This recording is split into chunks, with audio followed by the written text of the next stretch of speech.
Je vous retrouve en direct de ma salle de bain pour l'épisode 3 de la dégustation livresque de Wild, tout simplement parce que nous sommes le week-end de la lecture commune que j'ai lancé avec quelques autres personnes, dont d'autres booktubeurs.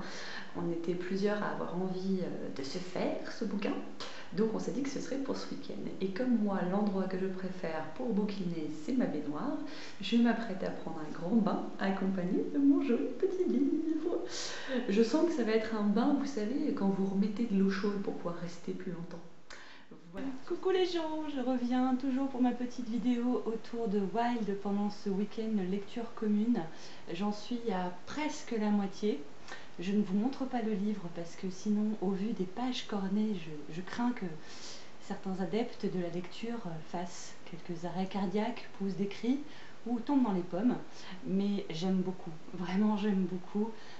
Je me retrouve complètement dans ce personnage, enfin dans ce personnage, c'est même pas un personnage pour le coup, mais je me retrouve dedans parce que je vous avais expliqué dans l'autre vidéo ce qui m'avait motivé à le lire, c'était mes tentatives personnelles pour faire de la randonnée, et quand je vois le nombre de gamelles, de faux pas, de misguignes qu'elle peut être, mais je me retrouve dedans quoi, donc ça me fait beaucoup sourire, vraiment beaucoup sourire. Et au fur et à mesure qu'elle avale les kilomètres, on a envie de marcher avec elle, on a envie de l'aider, aller au point suivant, de voir si elle va réussir la prochaine étape, quelle bestiole elle va croiser. Enfin, ça se lit tout seul, les pages se tournent, se tournent, se tournent. Là, je me suis dit stop, j'arrête parce que sinon je vais le bouffer en 3 heures et ce sera fini quoi. Donc là, je fais une pause, peut-être jusqu'à cette nuit, ou peut-être jusqu'à demain matin si je suis sage, mais je regrette vraiment pas d'avoir voulu le lire et d'avoir patienté pour le lire parce que je suis en train de le dévorer et c'est un vrai bonheur. Et j'ai aussi très envie pour le coup de voir le film parce que je pense qu'au niveau des paysages, s'ils ont bien joué le jeu, ça va être chouette. Coucou! Il est 23h30, je viens de terminer ma petite séance cinéma du soir. Donc là, j'ai pas envie d'aller me coucher, je suis même plutôt en forme, donc je vais aller m'installer dans mon petit fauteuil à côté de mon poêle pour être bien au chaud et je vais aller bouquiner quelques pages avant de me coucher. À tout à l'heure. Coucou les gens, nous sommes donc dimanche matin, je reprends la lecture de Wild, il me reste environ 200 pages. Je suis partagée sur ma lecture, c'est assez intéressant. Alors je suis à fond dedans, hein. J'aime vraiment beaucoup, mais j'avais énormément d'attentes et du coup il y a un ou deux passages qui me chiffonnent, ce qui est plutôt bon signe parce que ça veut dire que les émotions sont là, qu'elles soient agréables ou désagréables, et moi personnellement c'est ce que j'attends d'un livre. Donc je vous en dirai plus en fin de vidéo pour ne pas mettre des spoilers tout le long, mais plutôt laisser ceux qui voudront voir la conclusion à la fin. Mais voilà, il y a un passage qui m'a dérangée, où je me suis carrément dit « Eh, dis donc Cheryl, t'abuses un peu là !» Et puis un autre passage que j'ai lu hier soir qui m'a fait beaucoup de peine, parce que voilà, c'était très très bien écrit, très bien imagé, du coup j'ai réussi à voir la scène devant moi, à tel point que je me suis dit que s'il l'avait reproduite dans le film, parce que j'ai bien l'intention de voir le film très prochainement, j'allais devoir fermer les yeux, boucher mes oreilles quoi. Donc voilà. Je m'arrête là pour l'instant et je vous retrouve tout à l'heure, sans doute quand j'aurai fini l'ouvrage cette fois-ci. Ciao ciao!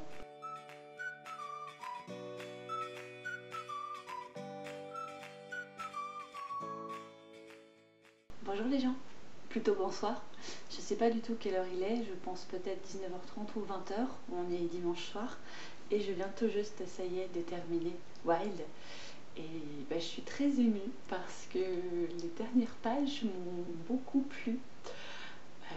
Si vous avez vu mes anciens updates lecture ou mes bilans, vous savez que j'ai beaucoup de mal avec les fins préméditées à l'américaine, comme je les appelle.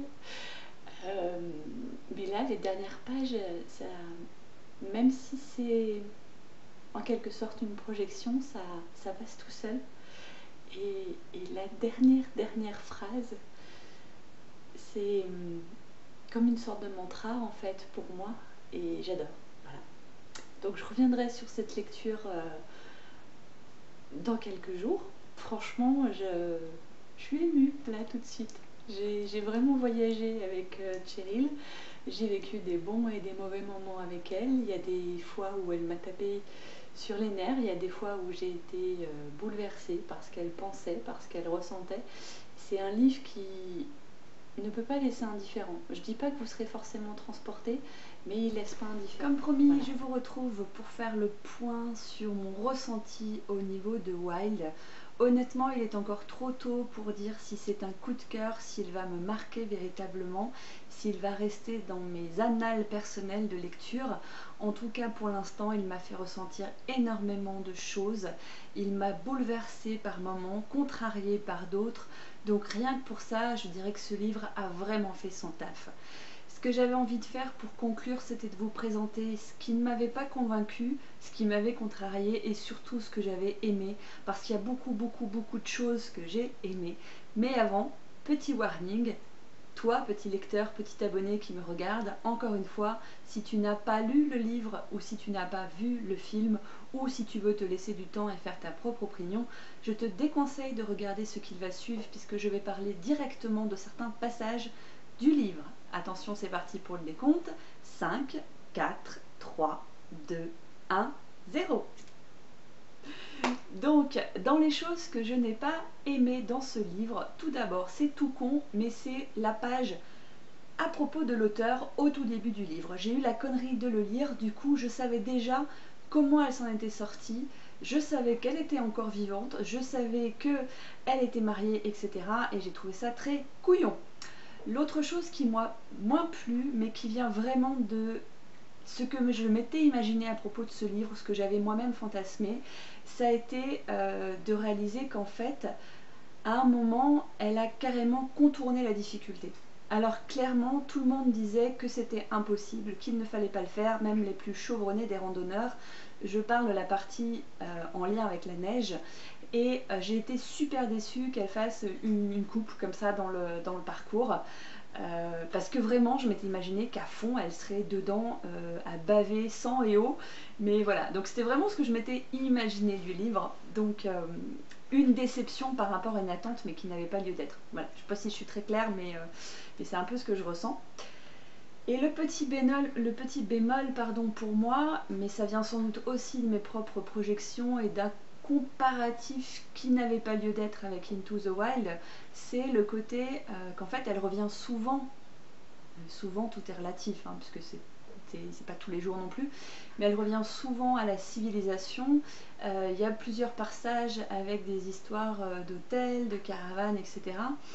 qui ont complètement, des campings pardon, pas des caravanes, qui ont complètement leur intérêt puisque ça permet d'accentuer la solitude le reste du temps et ça permet de montrer l'importance aussi d'être en relation avec des êtres humains, mais il y en avait un petit peu trop à mon goût, et c'est vraiment à mon goût, c'est vraiment une histoire de goût je pense. J'aurais aimé également qu'il y ait plus de passages sur ce qu'elle ressent en termes d'émotion. J'ai trouvé que c'était pas forcément très présent, ou en tout cas, voilà. Je sais pas toute la partie, ce qui se passe dans votre tête, je m'attendais à quelque chose de plus. Et pour l'aspect physique, il y a des très chouettes descriptions, vraiment. Le petit bémol, encore une fois, pour moi, c'est que c'est souvent les mêmes qui reviennent. Du coup, quand j'ai lu une première description de sa peau, et qu'elle la redécrit quelques pages plus loin exactement de la même manière, j'ai trouvé ça très chouette la première fois, la deuxième fois j'ai envie de me dire bah tu l'as déjà dit. Et pour moi du coup ça alourdit un peu la lecture. Et dernière petite chose, mais ça c'est parce que j'ai repéré un petit peu la façon d'écrire, et c'est vraiment subtil, hein, c'est pour pinailler, là je pinaille, mais il y a quand même un ou deux passages où elle laisse venir l'événement. On sait qu'il va lui arriver une tuile. C'est-à-dire, je prends l'exemple de l'eau, il y a un moment donné où ils expliquent que ouais c'est génial, il y a de l'eau, c'est super, tu verras. Vu la guigne qu'elle a depuis le début du bouquin, tu te doutes que la nénette, quand elle va y arriver, il n'y aura plus de flotte quoi. Donc c'est voilà, c'est un peu bizarrement amené. Je me demande comment ils s'en sont sortis avec ça d'ailleurs sur le film. Bref. Passons à tout ce que j'ai aimé. Et là, il y a vraiment des tas de trucs que j'ai adoré dans ce bouquin qui font qu'il va probablement, je pense, rester malgré tout dans mes coups de cœur. Déjà, ce sont les descriptions. Je trouve que les descriptions sont super bien faites. Il n'y a pas de lourdeur, il n'y a pas de lenteur. Je pense que ça va super bien donner en film, donc j'ai très hâte de voir le film pour ça. Mais les paysages, moi je sais pas, ce qu'il en était pour vous, mais moi j'y étais quoi. J'étais sur les crêtes avec elle, j'étais dans les trous avec elle, j'étais au milieu des bois avec elle, j'étais partout avec elle, je m'y voyais vraiment. C'était pas trop long, c'était pas trop présent et du coup les pages passaient facilement sans avoir l'impression d'une tonne de description.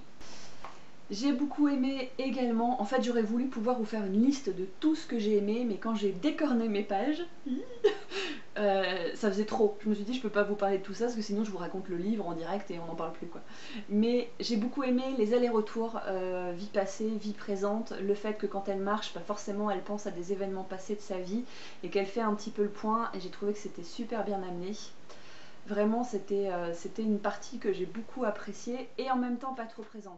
J'ai beaucoup aimé également les descriptions des rencontres avec les bestioles, que ce soit l'élan, que ce soit le renard. Je trouve que c'est super bien amené, véritablement. Ça m'a beaucoup fait rire.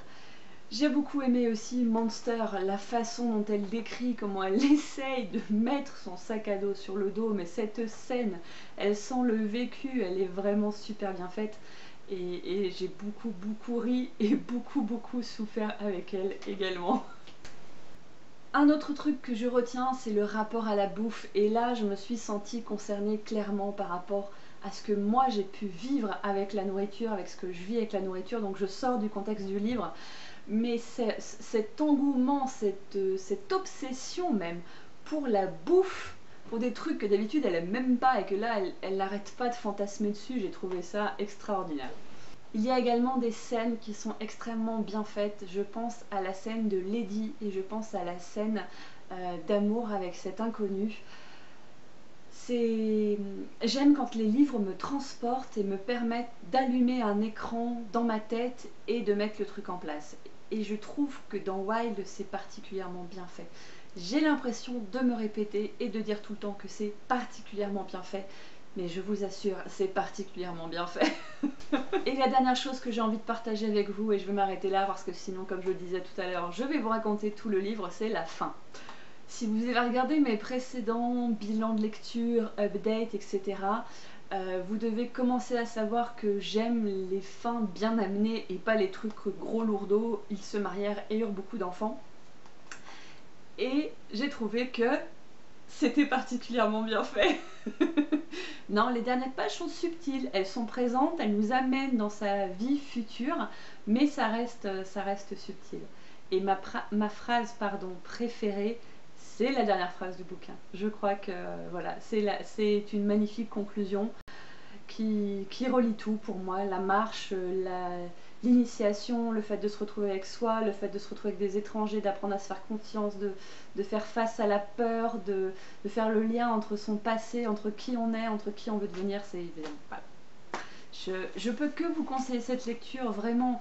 Je dis pas que ce sera un coup de cœur pour tout le monde, je dis pas que ce sera un livre qui restera dans votre vie, et encore que, mais je crois vraiment qu'il vaut le coup. Je vous souhaite une très belle lecture de Wild si vous vous lancez. Je remercie toutes les filles qui ont fait la lecture commune avec moi sur Livre Addict, ça a été un vrai plaisir d'échanger avec vous, même si finalement on a peu échangé. Moi j'ai suivi le fil tout le week-end en me disant alors elles en sont où, qu'est-ce qu'elles en pensent, etc.